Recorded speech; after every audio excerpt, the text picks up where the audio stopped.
Lembra que eu comentei que eu tenho alguns que eu tenho como referência? Que eu quero chegar lá? Cara, tem escritório de Gramado que são concorrentes meus que concorrentes no bom sentido. Que desde o primeiro dia eu disse, cara, eu quero chegar lá. E essa mentoria ela vai me fazer chegar além. Ela vai conseguir nos ajudar. Por quê? Porque quando eu pensei isso, lá quando a gente fundou o escritório, eu tinha uma visão de mercado. E que não estava errada, e que não está errada hoje ainda. Hoje eu tenho outra visão de mercado. Eu vejo, te acompanha players muito maiores que a gente. Então tu tem que entender que esses caras que são maiores... Tu subiu a tua régua, né? Exatamente, tem que subir a régua. Então a gente está olhando já lá para frente. São momentos e momentos. O momento ali do início do projeto, do escritório foi uma coisa. A gente tem outros momentos agora. Sabe? Então, são esses pontos que a gente tem que estar trabalhando. E do teu ponto de vista, quem é o contador do futuro? Como é esse contador do futuro? Esse contador do futuro vai ser o cara que vai estar dando consultoria e assistência para as empresas, porque elas vão entender a necessidade de entender os seus números e aplicar eles na prática. De forma estratégica. Exatamente, porque o mercado está competitivo. Cara, a gente teve a entrada da Avan agora aqui em Canela. A entrada da Avan, muitos empresários viram como um problema, outros viram como não. Enfim, tudo depende do ponto de vista. Só que a gente estava numa cidade onde a gente tinha muito turista, muito dinheiro circulando. Então, as margens poderiam ser trabalhadas de outras formas. Não precisava ter um cálculo de custo tão exato. Então, tu errava sempre para cima. Quando tu começa a ter grandes players entrando na cidade, seja hotéis de rede, seja mega lojas, seja lojas de roupa, o que acontece? Eles levam os custos e os cálculos deles na ponta do lápis. Exatamente. Então isso vai fazer com que aquele cara que não sabia o seu custo comece a fazer Vai ele... ter que aprender. Exatamente. E vai ter que entender que ele vai poder baixar o preço muitas vezes e aumentar o lucro. Cara, como assim? Cara, acho que todo mundo aqui vai concordar. Eu prefiro mais vezes ir num lugar menor, que tenha meu produto, pagar um pouco mais e ser bem atendido, ter uma experiência. A gente volta a falar lá da experiência do cliente. Uma experiência diferenciada do que, por exemplo, numa mega loja ou num hotel de rede, que é aquele padrão e não foge daquilo ali.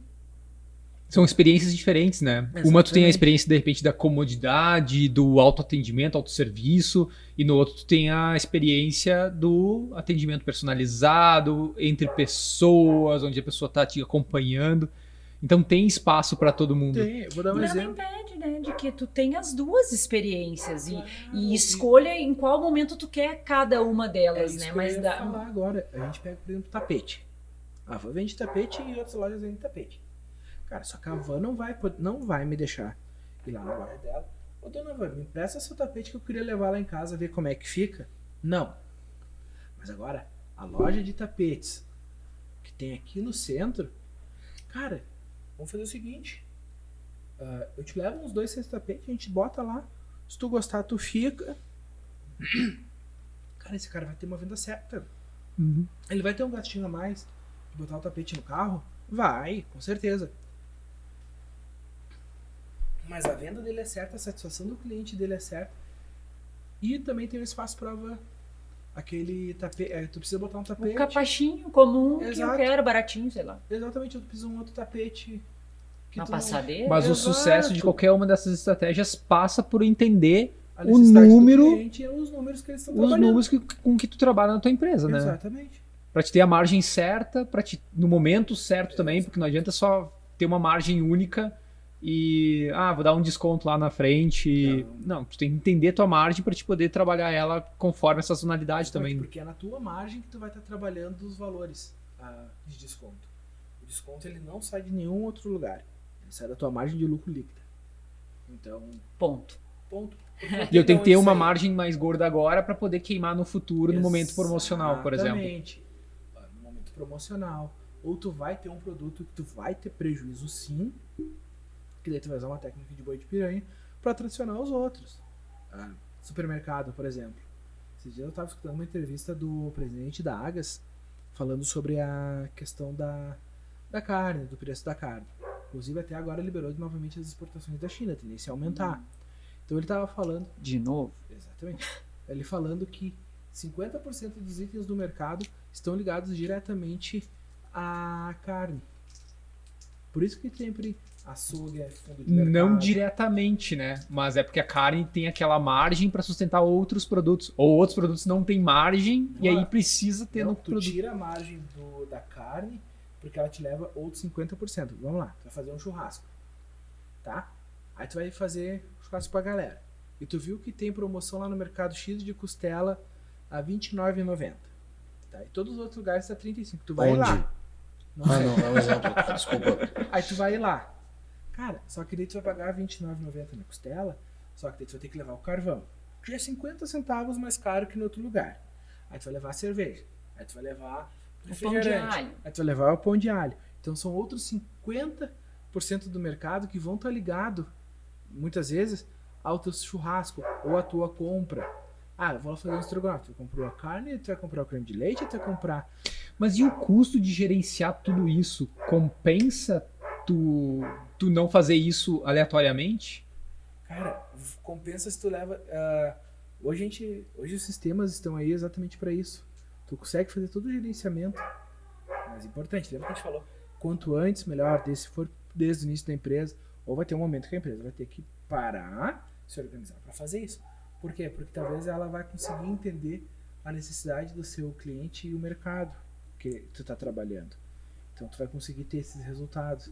Por isso que em mercado, supermercado, açougue é no final do mercado, padaria no final. Isso a gente estuda também. Né? Exatamente. O trajeto, o trânsito, né? Que tu sempre vai entrar Exato. pela direita para fazer isso aqui. A última coisa que tu vai ver o que tá lá na ponta. Olhando a pros compra de números, impulso, né? Exato. Olhando para os números, é a ferramenta que tu usa para trabalhar a tua margem. E eu acho que entram outras coisas também, como conhecer o meu público de acordo com a minha localização. Quer dizer, eu tenho, sei lá, mais de uma loja eventualmente. Eu vou entender que talvez nesse bairro aqui eu vou ter que tracionar com esse mix de produto, aqui eu vou tracionar com outro mix de produto. Cara, a gente tem clientes, por exemplo, que são mercados que eles estão em bairro, tá? Ele vende carne de primeira. Ele tem parceria, por exemplo, com restaurantes, com pizzarias, enfim, com outros lugares. Por quê? Porque ele não vende no bairro. Então ele achou uma forma, porque ele vai lá e compra o boi, vem meio boi inteiro, ele tem a parte que realmente ele não vende ali. Ele vai ter o serviço para o cliente final, ali, o Exatamente. consumidor do dia a dia, por causa do serviço que ele presta para outras empresas. Porque se ele não tivesse tá aquele garantido, serviço do... né? Exatamente. Aí tu pensa assim, cara, ele pode diminuir a margem dele, porque ele sabe que, por exemplo, ele não vai ficar com um produto lá parado sem girar o estoque dele. Então, ele trabalha menos. Por quê? Porque ele vai ganhar em outros aspectos. Mas tu ter a estratégia definida e para poder executar ela, não é complicado. Requer dedicação. E dedicação e tempo. Mas é fundamental. Criar uma Tempo, rotina, né? Um hábito. As pessoas não dizem que não tem tempo. Cara, não é que tu não tem tempo. Tu não sabe gerenciar o teu tempo. Cara, eu às vezes digo que eu não tenho tempo. Não é que eu não tenho tempo, eu não sei gerenciar. Às vezes a ordem de prioridade é diferente da que realmente é. E também não tá errado. É pensamentos, é momentos. Então, mas tu tem que entender qual é a tua prioridade pro teu negócio e de que forma tu vai fazer com que ele tracione e aumente seus resultados. Faz sentido. Muito, nossa. Faz sentido. Para mim, o mais surpreendente é entender que o papel do contador pode ocupar esse espaço, sabe? Tu tem espaço para que ele ocupe. Sim. Porque Não é só emitir as guias pro governo, né? é isso, sabe?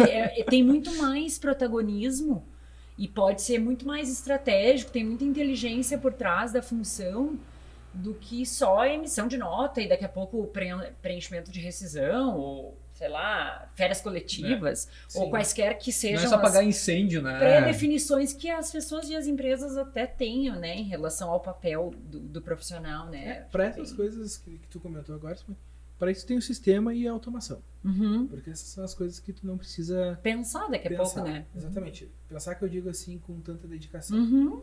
Tu precisa entender o resultado final. Gerenciar mesmo, né? Administrar aquilo ali, né? Que legal.